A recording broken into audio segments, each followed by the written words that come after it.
apa ini? Jauh pare ya. Pernah makan? Pernah ya. Pahit. Siapa di sini yang tidak suka? Wah, mayoritas itu suka deh. Yang tidak suka sedikit. Oke. Nah, mayoritas kita di sini rata-rata generasi Z dan mungkin juga Alpha ya. Benar ya saya ya. Nah, saya punya asumsi demikian. Asumsi ya. Mungkin saya berpikir mungkin lebih mudah bagi kalian untuk memahami pahitnya sayur pare dibandingkan kalian memahami pahitnya hidup. Setuju nggak? Kenapa saya katakan demikian? Saya ingat dulu kakek saya, dia pernah cerita seperti ini. Kamu tidak tahu bagaimana susahnya hidup di zaman kakek dulu. Kakek saya perantauan ya, yang datang dari China ya, dari Guangzhou. Ya sungguh hebat nenek moyang kita, bagaimana dari sana bisa sampai ke sini merantau. Nah, kakek saya bilang pada zaman dia itu, ketika mereka boleh ada nasi untuk dimakan, itu sudah hoki, ya, itu sudah hoki banget. Nah, kamu sekarang kamu nggak tahu bersyukur, dia bilang. Benar, apa yang kakek saya katakan itu saya tidak pahami. Aneh buat saya. Makan nasi aja kok sudah dibilang hoki, ya. Makan nasi aja kok sudah senang banget. Ya, saya tidak bisa memahami penderitaan zaman mereka itu. Karena di zaman saya ini tidak ada cerita, tidak ada nasi dimakan. Benar ya? Ya ada nasi dibuang. Nah, ya ada nasi dibuang. Kita sekarang hidup berlimpah pangan. Zaman sudah beda. Kita bilang anak-anak sekarang itu lebih homia. Setuju nggak, Jeff? Perekonomian yang semakin baik, ya, teknologi yang semakin maju juga menawarkan banyak kemudahan dan juga kenyamanan di dalam hidup manusia. Dan itu juga ikut memperbaiki taraf hidup manusia. Karena itu yang saya ragu ketika saya mau membawa tema ini. Saya ada keraguan, kira-kira anak sekarang masih mengerti nggak pahit itu? Karena kita sekarang juga banyak tertipu oleh dunia maya, ya. Karena terlalu sering di dunia maya kita melihat segala sesuatu begitu mudah. Ya, ada kan games membangun peternakan, membangun restoran dalam beberapa saat. Wah, hebat sekali saya bisa melakukan itu semua. Tapi itu di dunia maya. Saya mengajak kita kembali ke dunia nyata, melihat dunia nyata itu seperti apa. Nah, itulah maksud saya mengapa saya menghadirkan sayur pare di awal khotbah ini. Nah, sekarang pertanyaan saya, mengapa kita harus belajar makan sayur pare? Ayo, siapa yang mau jawab? Sehat. Ada yang lagi? Yang lain? Biar tahu pahitnya hidup. Biar tahu pahitnya hidup. Siapa? Oh, oke. Sebenarnya tidak ada jawaban yang standar ya. Ini jawaban yang sesuai dengan tema khotbah. Ya, karena penderitaan manusia itu nyata. Karena penderitaan manusia itu nyata. Senyaman apapun ya, semakmur gimana pun ya, sebaik apapun kehidupan kita saat ini, tidak berarti isu penderitaan manusia itu tidak relevan dengan hidup kita. Nah, itu satu pemahaman yang saya mau bawa supaya kita boleh melihat bahwa di tengah-tengah hidup kita yang berlimpah pangan saat ini, tetap ada di negara lain ya, di dalam kondisi tertentu berperang ya, mereka masih menderita kelaparan. Jadi sekali lagi saya mau katakan penderitaan manusia itu nyata ya, kelaparan, kemiskinan, bencana alam, perang, sakit, kematian, dan berpisah dengan orang yang kita kasihi. Berbagai versi penderitaan itu ada di muka bumi ini. Dan di dalam Alkitab kita juga melihat kehidupan Yusuf. Kehidupan Yusuf juga cukup pahit bukan? Ketika ia sebelum menjadi pembesar di Mesir, kita tahu bahwa ia dimusuhi, ia diperlakukan dengan tidak adil, ia difitnah, ia dimanfaatkan, dan ia pernah mendekam di dalam penjara. Nah, kehidupan Yusuf juga kehidupan yang pahit. Dan kemudian kita juga lihat ada kisah Ayub. Nah, kisah Ayub sangat representatif ya, dengan kehidupan orang kaya yang jatuh bangkrut dalam satu hari, yang kehilangan semua harta dia dan juga kehilangan anaknya. Sebagai orang yang berambut putih menghantar kepergian orang yang berambut hitam, itu adalah penderitaan yang teramat sakit ya bagi orang tua yang harus menyaksikan kepergian anaknya. Karena di dalam hati kalau dia boleh meminta, lebih baik saya yang pergi. Nah, itulah penderitaan yang ada yang boleh kita lihat di dalam Alkitab, beberapa contoh. Nah, saya pernah mendengar, saya lupa siapa yang pernah bilang, ketika kita mau belajar, selain kita belajar di satu sisi di tangan kita Alkitab, di satu sisi adalah kita belajar melihat dari sejarah.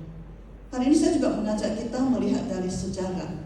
Dalam sejarah manusia juga tercatat tragedi penderitaan manusia yang sangat membekas di dalam ingatan orang Yahudi. Pernah dengar peristiwa Holocaust ini? Ini adalah genosida yang dilakukan terhadap lebih kurang 6 juta orang Yahudi di Eropa selama Perang Dunia yang Kedua.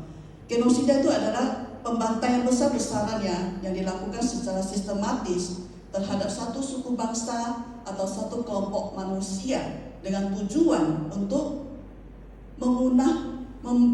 memusnahkan kelompok itu, ya, mau membuat punah kelompok itu. Nah, itulah disebut dengan genosida. Dan itu terjadi di Perang Dunia Kedua, dilakukan oleh tentara Jerman Nazi yang dipimpin oleh Adolf Hitler. Nah, kejadian ini adalah kejadian yang sangat kejam ya di dalam catatan sejarah manusia. Mereka itu dibunuh dengan cara yang sangat sadis. Ada yang dibakar, ada yang dimasukkan ke dalam di dalam kamar beracun, diberi gas beracun. Ya, di kamar diberikan gas beracun. Nah, Bapak Ibu, di dalam sebuah acara TV, seorang bapak yang berhasil selamat dari kasus peristiwa genosida ini, dia diwawancara. Bapak itu menyampaikan dengan air mata mengalir. Dia katakan, bagaimana saya menyaksikan dengan mata kepala saya sendiri semua kejadian yang begitu kejam. Perlakuan yang sangat tidak manusiawi terhadap orang dewasa dan bahkan juga anak kecil dan juga perempuan yang lemah. Tidak ada yang terkecuali. Yang mereka disiksa dan mereka diperlakukan seperti tidak melebihi manusia. Maksudnya lebih parah daripada hewan. Dan itu semua tragedi yang menimpa bangsanya itu sangat membekas di dalam ingatan dia. Ketika dia melihat para tawanan itu ya dihimpit seperti ikan asin di dalam kereta yang ini untuk mereka dibawa masuk ke dalam kamar gas, bapak tua itu katakan, saya berdoa, saya memohon, Tuhan, lihatlah bangsamu ini, mereka segera akan binasa. Saya mohon Tuhan, saya mohon kepadamu Tuhan, hentikan perbuatan ini, selamatkan mereka Tuhan, tolong Tuhan.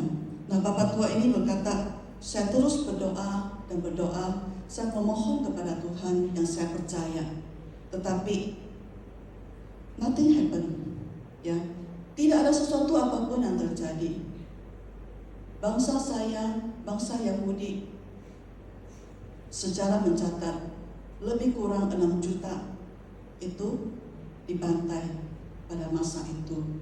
6 juta itu kira-kira ya, saya mencatat 6 juta itu kira-kira itu satu warga Singapura, ya. Jadi kalau itu terjadi pada Singapura, berarti habislah satu negara Singapura itu. Nah, itu yang terjadi. Dan di akhir kalimat dari wawancara itu, bapak tua itu mengatakan, sejak hari itu saya tidak percaya Tuhan lagi.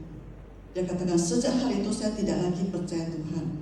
Nah, Bapak Ibu Saudara, pengalaman bapak tua ini memberitahukan kepada kita bahwa penderitaan manusia itu sungguh nyata, ya. Penderitaan manusia itu sungguh nyata. Saking nyata penderitaan yang ia alami membuat ia mempertanyakan Tuhan yang ia percaya itu nyata nggak? Ya, jika Tuhan nyata, jika sungguh Tuhan terlibat di dalam hidup kita dan Tuhan mendengar dan Tuhan menjawab doa kita, mengapa ada begitu banyak penderitaan, sakit di dunia ini? Nah, inilah menjadi pertanyaan dari Bapak tua Yahudi ini. Nah, saya tidak tahu apakah dalam hidup kita pernah ada pertanyaan semacam ini muncul di dalam hati kita, di dalam pikiran kita. Sekalipun kita pernah bertanya, itu adalah hal yang positif. Kita mencoba untuk kita benar-benar sungguh mengencounter iman percaya kita, ya. Nah, seorang filsuf di abad 18 bernama David Hume, beliau menyampaikan argumennya melalui beberapa pertanyaan seperti ini. Beliau katakan, jika Tuhan Maha Tahu, maka Dia pasti tahu dong semua penderitaan yang ada. Jadi mengapa Dia tidak membantu? Ya, jika Tuhan Maha Tahu. Kedua, dia tanyakan lagi, jika Tuhan Maha Hadir, Dia pasti melihat semua penderitaan yang ada di atas muka bumi ini. Jadi mengapa Tuhan tidak mau membantu manusia?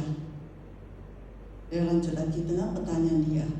Jika Tuhan Maha Kuasa, Dia pasti cukup kuat, ya, Dia pasti cukup berkuasa, punya kekuatan, punya power untuk menghentikan penderitaan yang ada.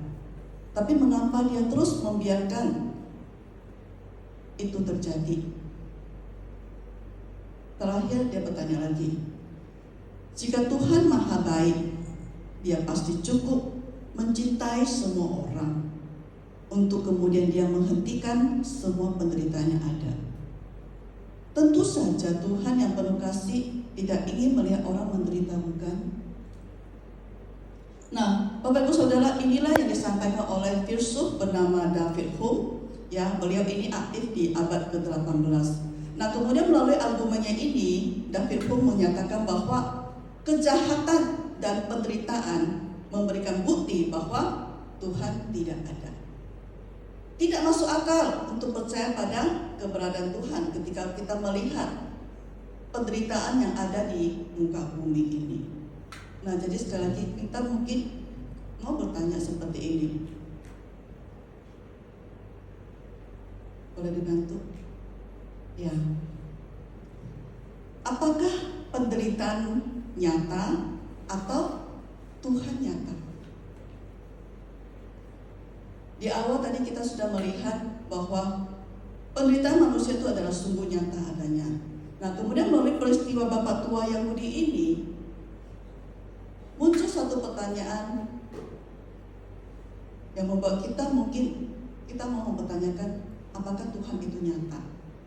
Nah, Bapak Ibu Saudara, saya boleh menyampaikan bahwa jawabannya adalah, boleh tolong bantu? Ya, dua-duanya adalah nyata, ya. Dua-duanya adalah nyata. Namun saya mau menambahkan, melalui mata yang dibasuh dengan air mata, kita akan melihat lebih jelas, ya. Jadi, oke, kita mengakui bahwa penderitaan manusia itu nyata. Tetapi justru melalui penderitaan manusia, mata yang sudah menangis ini, yang sudah dibasuh oleh air mata, itu membantu kita untuk kita boleh melihat lebih jelas, melihat Tuhan kita lebih nyata, lebih jelas, melihat kebesarannya, kebaikannya, kasihnya, kuasanya itu lebih jelas. Karena Tuhan kita adalah Tuhan yang melampaui segalanya. Nah, Bapak Ibu Saudara, tujuan saya hari ini bukan sekedar mengajak kita melihat bahwa sayur pare itu pahit, tetapi tujuan utama saya adalah kita melihat kepada kata pertama di dalam tema khotbah ini, yaitu Tuhan. Tuhan ini yang mau kita lihat, ya. Melalui penderitaan manusia itu membuat kita melihat kepada kebesaran Tuhan kita, melihat kepada kasih Tuhan kita, dan melihat lebih nyata lagi Tuhan kita. Nah, Bapak Ibu Saudara, pernah punya pengalaman pergi buat kacamata enggak? ya kan? Nah kan dikasih kaca itu, lensanya itu. Nah waktu lihat tuh kan kadang dia tanya, udah jelas belum? Udah jelas belum? Udah jelas belum? Nah, waktu kamu masih melihat itu kabur-kabur enak nggak? Nggak enak kan? Sampai kepada minusnya ataupun ukurannya udah tepat, itu baru enak. Nah itulah tujuan saya hari ini.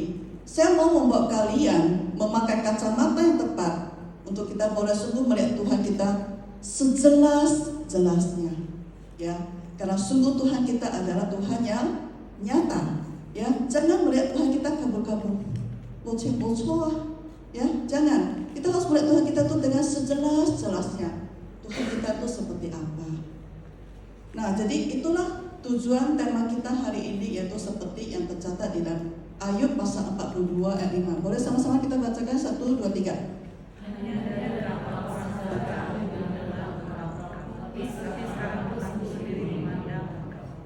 Ya. Ayub berkata di dalam pengakuannya, tetapi sekarang mataku sendiri memandang engkau, ya. Aku mau memandang engkau dengan mataku sendiri. Aku mau melihat engkau dengan lebih jelas lagi. Nah, Bapak Ibu Saudara, sebenarnya ya, tema besar dari kitab Ayub adalah mengenal Dia dan kebesarannya. Benar, kita tahu bahwa kitab Ayub itu dimulai dengan serentetan tragedi yang terjadi di dalam hidup Ayub. Dan kita tahu itu adalah skenario ya dari iblis untuk menjatuhkan Ayub. Nah, sekalipun iblis berhasil membuat hidup Ayub itu babak belur, ya, penderitaan fisik, batin, semua ada, ya, pakai lengkap. Tapi sekalipun iblis dia berhasil membuat hidup Ayub kacau, namun kekacauan yang dibuat oleh si jahat itu bisa dipakai oleh Tuhan, didaur ulang istilahnya, diproses oleh Tuhan menjadi apa? Menjadi sesi kelas kuliah buat si Ayub. Ya, nah sampai kepada pasal 3 itu sebenarnya berbicara tentang penderitaan yang terjadi. Tapi selanjutnya itu adalah sesi kuliah, ya, yang terjadi melalui Ayub dengan teman-temannya dan juga Tuhan. Nah, Tuhan bisa mengubah kekacauan penderitaan yang disebabkan oleh si jahat menjadi sesi kuliah di mana Ayub akhirnya belajar. Ayub belajar sesuatu. Ya, Ayub belajar dari penderitaan yang dia alami.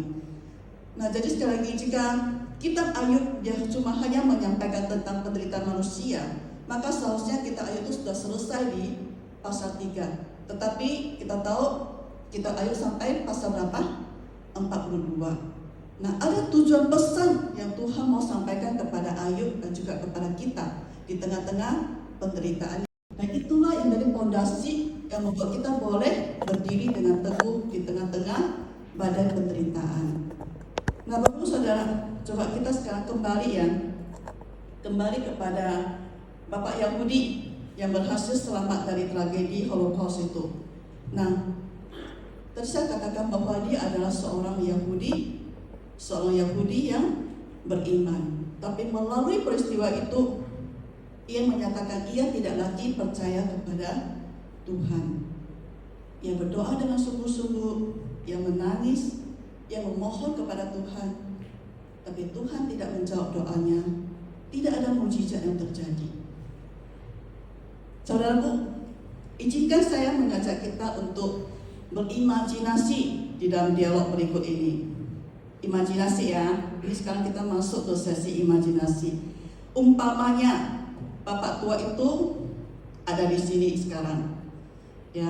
Dan sekarang saya yang melanjutkan wawancara dengan Bapak tua itu. Boleh ya? Saya mulai ya. Bapak tua, apa yang kamu harapkan Tuhan lakukan pada saat itu?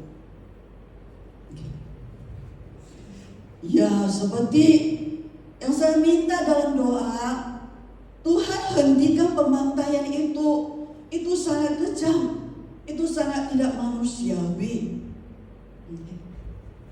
Baik, kalau gitu kira-kira apa baiknya yang Tuhan lakukan? Tuhan bisa buat itu truknya rusak, ya kan? Terus truknya mogok, Dan itu tawanan bisa lari, bisa menyelamatkan diri. Oh, itu lebih bahaya loh Pak. Itu bisa langsung ditembak mati di tempat. Itu lebih bahaya, itu tidak ide yang bagus. Bagaimana kalau Tuhan ubah ya, waktu itu tawanan sudah sampai ke kamar gas beracun itu, waktu gas disemprotkan itu, yang keluar itu parfum gimana Pak? Seperti Tuhan kan bisa ya mengubah apa? Air menjadi anggur. Nah ini gas beracun Tuhan ubah menjadi parfum. Kira-kira gimana Pak? Setuju nggak? Ada-ada aja kamu ini. Nah mungkin sampai di sini Bapak Tua itu udah tersenyum. Oke, udah selesai sesi itu, sesi imajinasi sampai di situ. Nah Bapak Ibu, saya mau sampaikan bahwa itulah kadang-kadang ya kita bisa seperti itu dengan Tuhan kita. Tapi mari kita lihat lebih jauh lagi. Nah, saya mau katakan bahwa ketika saya menggali tentang membaca berbagai sumber di dalam kasus genosida terhadap orang Yahudi ini, saya mendapati ada satu paham anti-Yahudi. Paham anti-Yahudi inilah menjadi dasar dari kasus peristiwa Holocaust ini. Paham ini disebut antisemitisme. Itu adalah anti-Yahudi, yaitu kebencian atau prasangka buruk terhadap orang Yahudi yang ditanamkan di dalam otak para Nazi itu. Dan bahkan dikatakan itu menjadi ideologi dari Nazi. Lucu ya, aneh ya. Kebencian, prasangka buruk, dan bahkan sampai keinginan untuk membunuh, membinasakan suku bangsa lain itu menjadi ideologi dari sebuah bangsa. Anti-Yahudi itu sudah ditanamkan di dalam otak mereka. Nah sekarang kita coba kembangkan wawancara tadi ya, wawancara imajinasi dengan Bapak Tua Yahudi itu. Misalnya, Tuhan, oke ya, katakan Tuhan, dengan doa Bapak Tua ini, Tuhan bikin rusak keretanya. Ya, nggak bisa sampai ke kamar gas beracun. Tentara Nazi itu bisa nggak ganti dengan kereta lain? Pasti bisa. Ya kan mereka bisa membunuh sedemikian banyak orang, pasti mereka punya armada, punya persiapan yang baik.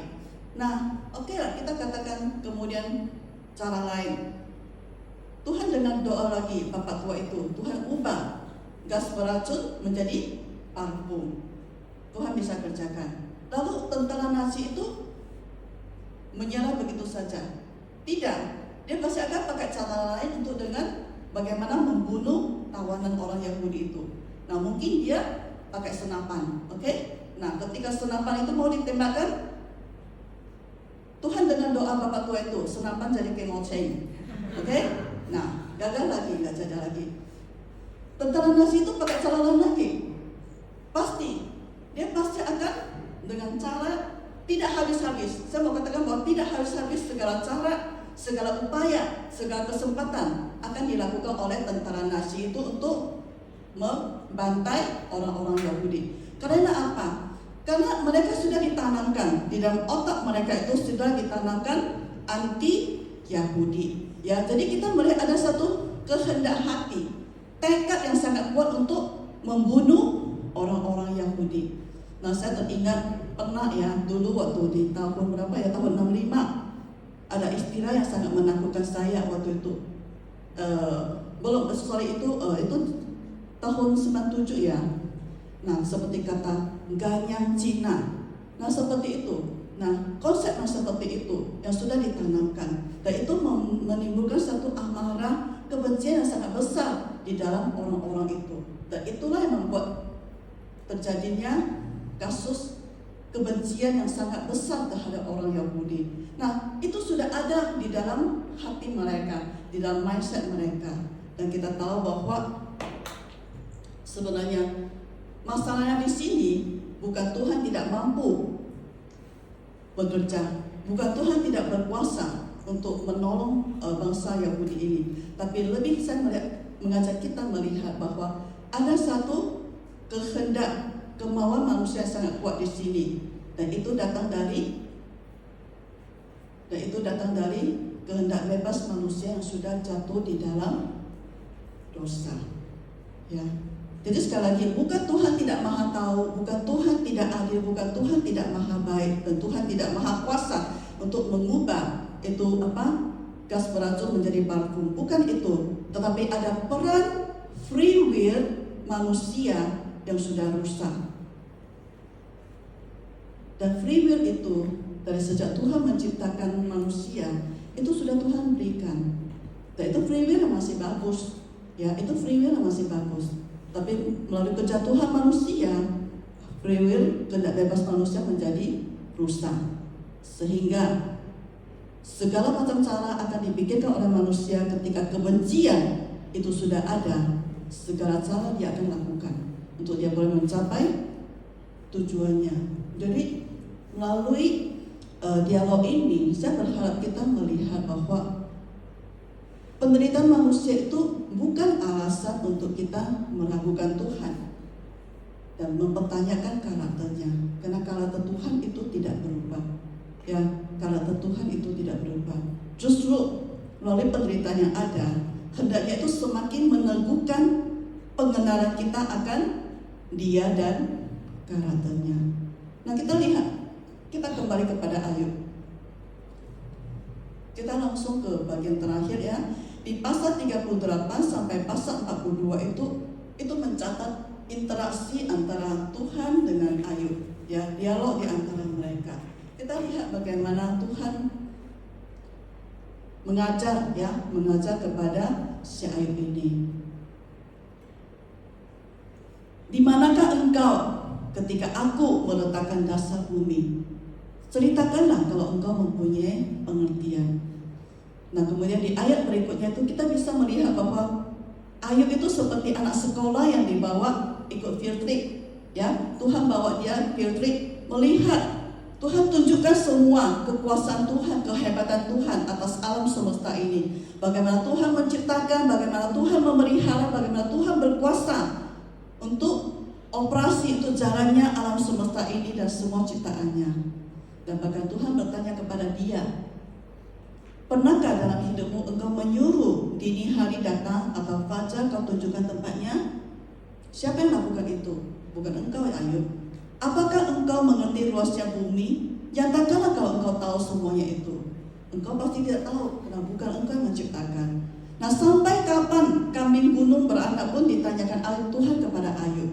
Dan burung rajawali itu terbang tinggi dan membuat sarang di tempat tinggi. Apakah engkau Ayub yang kasih perintah? Nah, sampai di situ Ayub menjawab kepada Tuhan, sesungguhnya ini aku terlalu hina. Jauh apakah yang dapat kuberikan kepadamu? Kututup mulutku dengan tangan.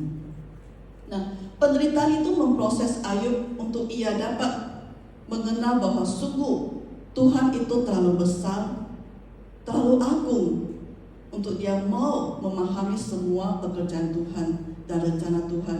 Dan akhirnya Ayub sadar, ya, dan dia harus mengakui bahwa ia tahu sangat sedikit, terlalu sedikit yang ia tahu. Saudaraku, sungguh kita harus mengakui betapa kita sangat terbatas. Itu suatu hal yang kita harus belajar. Ketika ada penderitaan dan banyak hal yang tidak bisa kita pahami dalam hidup ini, hal pertama adalah kita harus mengakui, ya, saya terbatas. Mengakui keterbatasan diri sendiri. Bagaimana dengan terbatasan saya itu? Saya mau memahami cara kerja Tuhan. Dan lalu ketika saya tidak bisa memahami cara kerja Tuhan, apakah saya malah menjadi mempertanyakan Tuhan? Nah, itu satu evaluasi yang harus kita pikirkan.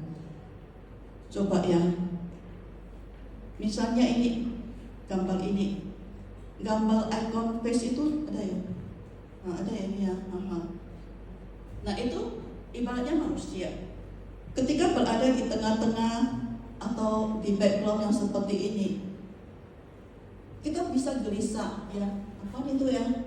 Hitam, menusuk, dan terus kayaknya melendir, basah-basah gitu. Nggak enak, nggak nyaman. Tuhan, aku nggak mau. Aku nggak mau di sini. Ini menakutkan sekali. Tuhan, kenapa Engkau tempatkan aku di tempat ini? Nah, itulah kita manusia terbatas. Tapi setelah gambar diperbesar,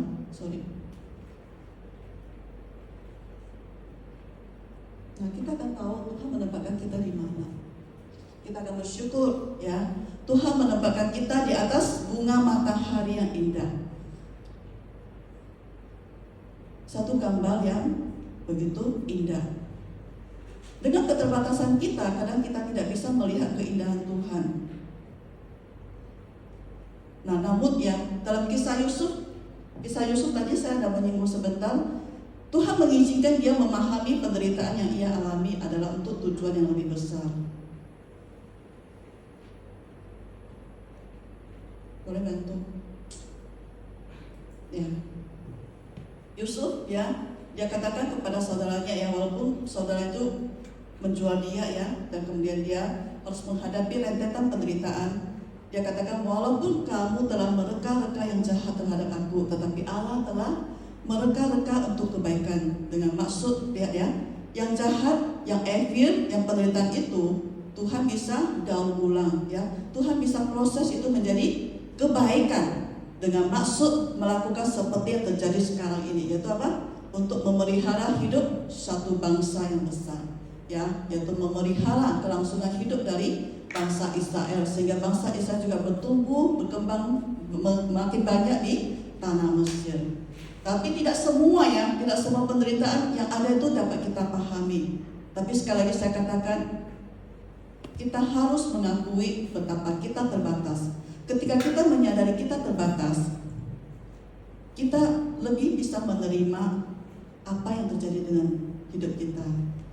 Ya, kita harus menyadari bahwa kita tidak cukup bisa untuk memahami semua rencana Tuhan dan bagaimana Ia bekerja. Dan kita tidak akan mengerti. Oleh karena itu, kita harus belajar taat. Kita harus belajar percaya. Apapun yang Tuhan izinkan terjadi dalam hidup kita, Tuhan mengizinkannya itu, dan Tuhan turut bekerja di dalam segala sesuatu untuk mendatangkan kebaikan bagi mereka yang terpanggil sesuai dengan rencana Allah. Ya, ingat satu kata yang paling memberikan satu penghiburan bahwa Allah turut bekerja dalam segala sesuatu, termasuk di dalam penderitaan kita. Tuhan tidak pernah dia berpangku tangan, Tuhan tidak pernah lalai, dan Tuhan tidak pernah tidak tahu. Ya, Tuhan tahu. Tuhan ikut bekerja, turut bekerja dalam segala sesuatu untuk mendatangkan kebaikan bagi mereka yang mengasihi Dia. Saya yakin kita di sini adalah orang-orang yang mengasihi Tuhan. Ya, itu adalah panggilan Tuhan terhadap kita. Nah, saya mau ada satu ilustrasi yang mau saya sampaikan di akhir ini ya, di akhir khotbah. Seorang mama, dia baru pulang kerja ya, sampai di rumah dia melihat anaknya baru mulai mengambil tas sekolah. Mama itu pulang kerja udah sekitar jam 7 ya, mungkin lembur hari itu. Nah, dia katakan kepada anakku, apa yang kamu lakukan?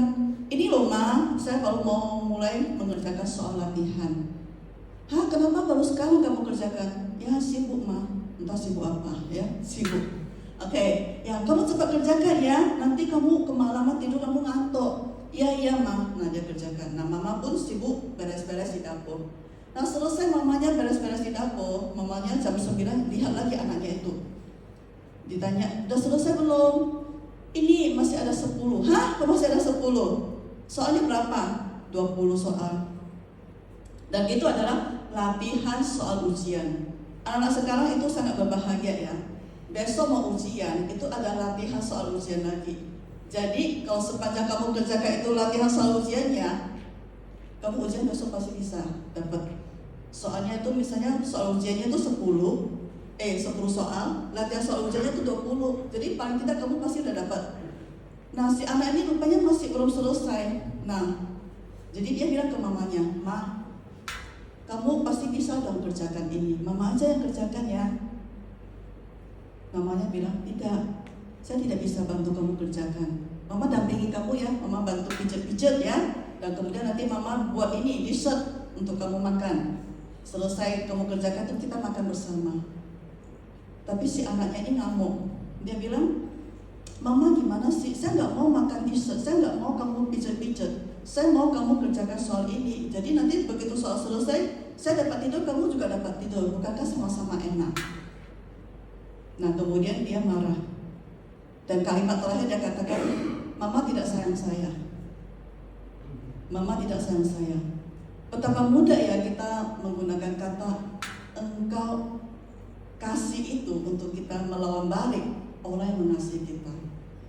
Saya yakin anak ini jelas tahu mamanya tuh bukan tidak sayang dia, tapi betapa sering kita menggunakan kasih itu untuk kita melawan balik orang yang padahal dia sungguh-sungguh mengasihi kita.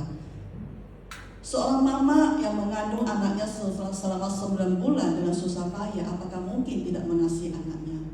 Dan satu hal yang mungkin anak ini tidak pahami, mengapa mamanya itu tidak mau mengerjakan itu padahal mamanya bisa. Itu adalah demi ujian dia besok. Karena dia yang harus belajar, dia harus belajar mengerjakan soal itu, bukan mamanya. Karena yang ujian itu dia.